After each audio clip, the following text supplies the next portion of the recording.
नमस्कार, आप देख रहे हैं CWB हिंदी न्यूज। विक्रम संवत 2077 शक संवत 1942 आज आश्विन मास के कृष्ण पक्ष की द्वादशी तिथि तदनुसार सोमवार 14 सितंबर 2020। हम अपने दर्शकों का CWB हिंदी न्यूज पर स्वागत करते हैं। आज का विचार, संकल्प ही मनुष्य का बल है, अपनी शक्तियों पर भरोसा करने वाला कभी असफल नहीं होता। भारतीय जनता पार्टी के प्रदेशाध्यक्ष ओम प्रकाश धनखड़ ने कहा है कि केंद्र सरकार किसानों की आय को दोगुना करने के उद्देश्य से नई कृषि नीति के तहत 3 नए अध्यादेश लेकर आई है। केंद्र व प्रदेश सरकार द्वारा किसानों के हितों को हमेशा प्राथमिकता दी गई है। मंडी पहले भी थी, आज भी है और आगे भी रहेगी। MSP पर किसानों के दाने दाने की खरीद भी होगी। अध्यादेशों पर किसान बिंदुवार अपने सुझाव दें, क्योंकि यह अभी महज अध्यादेश है। अध्यादेशों को कानून का रूप तब मिलेगा जब किसानों के सुझाव भी इसमें शामिल होंगे। हरियाणा के गृह एवं स्वास्थ्य मंत्री अनिल विज एक बार फिर से कंगना रनौत के मामले में तोड़फोड़ की भरपाई करने के लिए खुलकर वकालत कर रहे हैं। उपद्रवी किसी की तोड़फोड़ करते हैं तो उसकी कीमत उपद्रवियों से वसूली जाती है। उसी प्रकार महाराष्ट्र सरकार ने गुंडागर्दी करते हुए कंगना रनौत की संपत्ति की जो तोड़फोड़ की है, उसकी कीमत भी महाराष्ट्र सरकार से वसूल की जानी चाहिए। हरियाणा कृषि विश्वविद्यालय में स्नातकोत्तर व PhD प्रोग्रामों में दाखिले के लिए प्रवेश परीक्षा का अंतिम चरण 16 सितंबर को होगा। शनिवार को बेसिक साइंस की PhD में दाखिले के लिए प्रवेश परीक्षा का तीसरा चरण आयोजित किया गया। प्रवेश परीक्षा में 543 परीक्षार्थी शामिल हुए, जबकि 337 परीक्षार्थी अनुपस्थित रहे। महर्षि दयानंद विश्वविद्यालय यानी MDU ने 15 सितंबर से शुरू होने वाले फाइनल टर्मिनल सेमेस्टर की परीक्षाओं में MDU के हॉस्टल में रहने वाले विद्यार्थियों के लिए गाइडलाइन जारी की है। Dean academic affairs professor Neena Singh ने बताया कि हॉस्टल में रहने वाले हर विद्यार्थी को परीक्षा के दौरान हॉस्टल में रहने के लिए अपने विभाग के अध्यक्ष निदेशक के माध्यम से अपनी रिक्वेस्ट सबमिट करवानी होगी। परीक्षा के लिए हर हॉस्टलर को अंडरटेकिंग देनी होगी कि न तो वह और न ही उसके परिवार से कोई भी सदस्य कोविड-19 से संक्रमित है। अगर किसी भी छात्र में कोरोना के लक्षण पाए गए तो उसे तुरंत हॉस्टल खाली करना होगा। हॉस्टल में रहने के दौरान भारत एवं राज्य सरकार के सेल्फ क्वारंटाइन निर्देशों का विद्यार्थियों को पालन करना होगा। हॉस्टल में रहने के दौरान मेस नहीं चलेगी। कोरोना संक्रमण की वजह से मार्च महीने में लगे लॉकडाउन के 6 महीने बाद अब रेलवे ने जींद यात्रियों के लिए बेशक अवध असम एक्सप्रेस ट्रेन का ठहराव जींद जंक्शन पर सुनिश्चित किया हो, लेकिन अभी जींद जंक्शन के काउंटर से किसी यात्री ने इस ट्रेन में अभी रिजर्वेशन नहीं करवाया है। बता दें कि रेलवे ने यात्रियों की सुविधा के लिए 12 सितंबर से 40 स्पेशल ट्रेन चलाने का निर्णय लिया है। इसमें अवध असम एक्सप्रेस ट्रेन का ठहराव जींद जंक्शन पर सुनिश्चित किया गया है। 12 सितंबर से दिल्ली डिब्रूगढ़ से लालगढ़ रूट पर अवध असम एक्सप्रेस का परिचालन हुआ है। यह ट्रेन 12 सितंबर को डिब्रूगढ़ से सुबह 9:25 पर चली, जो 14 सितंबर की शाम 7:10 पर जींद जंक्शन पहुंचेगी। हरियाणा के मुख्यमंत्री मनोहर लाल खट्टर सोमवार यानी आज चंडीगढ़ स्थित अपने निवास पर लौट रहे हैं। प्राप्त संकेतों के अनुसार मुख्यमंत्री मनोहर लाल, जो मेदांता अस्पताल में कोरोना का इलाज करवाने के बाद कुछ दिन तक गुरुग्राम लोक निर्माण विश्राम गृह में आइसोलेशन में रह रहे थे, आज सोमवार को चंडीगढ़ स्थित अपने सरकारी निवास पर लौट रहे हैं।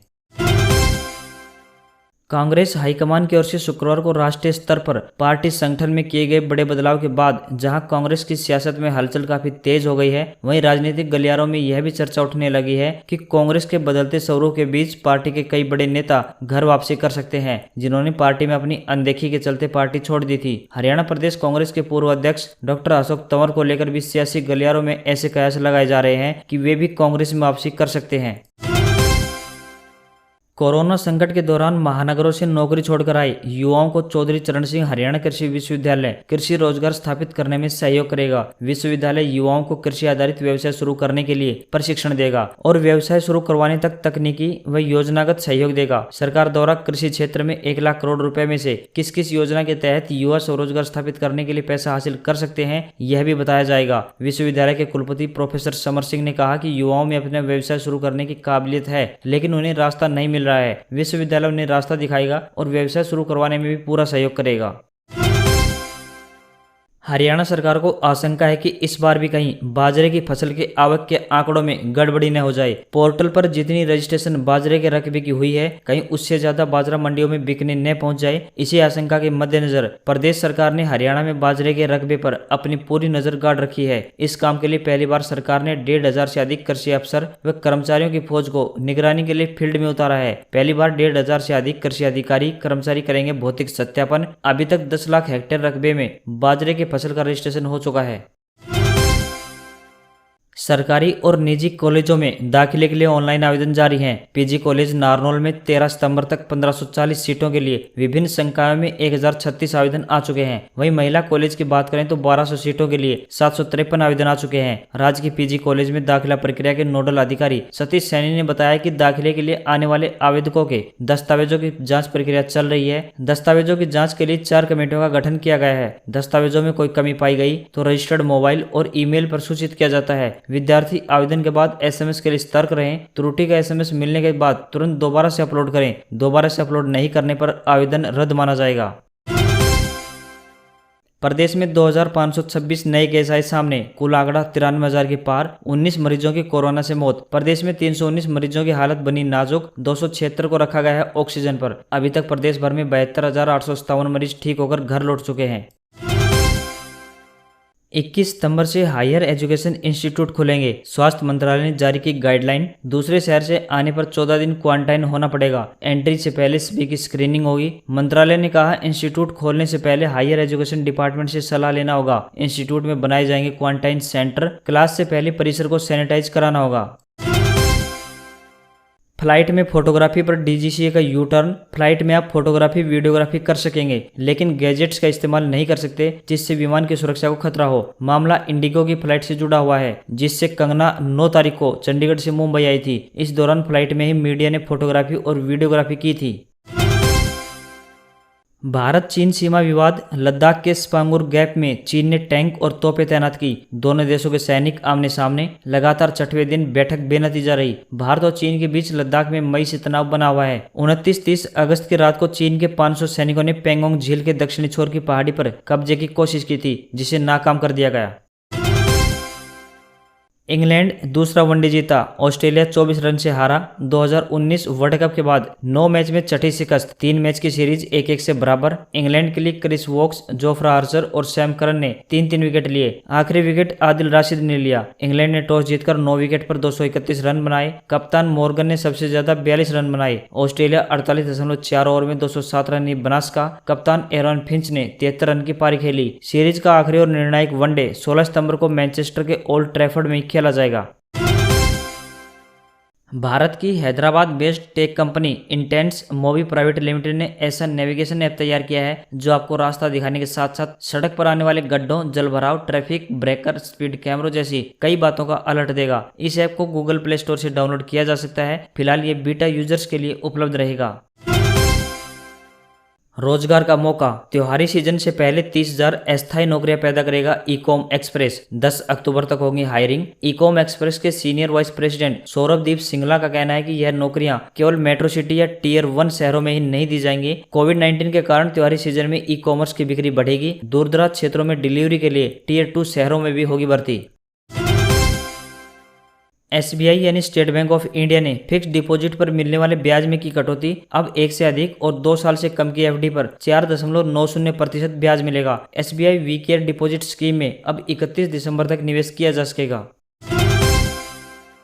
वोडाफोन आइडिया ने लॉन्च किया नया वर्क फ्रॉम होम प्लान। 351 रुपये में मिलेगा 100 GB डेटा। यह कंपनी का वर्क फ्रॉम होम प्लान है और इसके तहत यूजर्स को 100 GB हाई स्पीड डाटा मिलेगा। ये एक डाटा प्लान है जिसमें कॉलिंग और मैसेज सहित अन्य बेनिफिट नहीं मिलेंगे। इस प्लान की वैलिडिटी 56 दिनों की रहेगी। इसका लाभ दिल्ली, आंध्र प्रदेश, गुजरात, केरल और मध्य प्रदेश सर्किल में उठाया जा सकता है। CBSE updates. Central board of secondary education यानी सीबीएसई ने 10वीं व 12वीं की कंपार्टमेंट परीक्षाओं के लिए एडमिट कार्ड जारी कर दिया है। इन परीक्षाओं में शामिल होने वाले स्टूडेंट्स बोर्ड की ऑफिशियल वेबसाइट cbse.nic.in से एडमिट कार्ड डाउनलोड कर सकते हैं। कंपार्टमेंट परीक्षाओं को लेकर जारी विरोध के बीच सीबीएसई ने 22 सितंबर 2020 से 29 सितंबर 2020 के बीच परीक्षा आयोजित करने का फैसला किया है।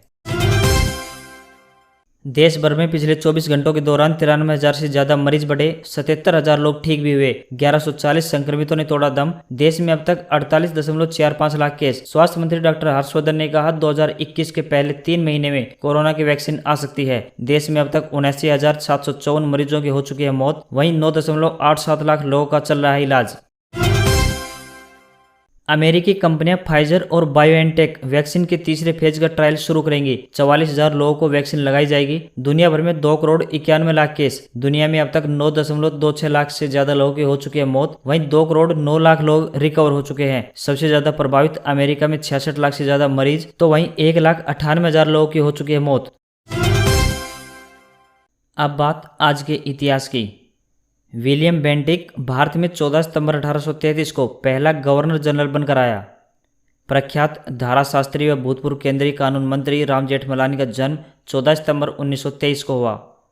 1939 में आज ही के दिन दुनिया का पहला हेलीकॉप्टर ने उड़ान भरी थी। इस हेलीकॉप्टर की यह उड़ान सिर्फ कुछ सेकंड की ही थी। इस दौरान यह हेलीकॉप्टर बंधा हुआ था। इसी अमेरिकी मूल के इगोर सिरोस्की ने डिजाइन किया था।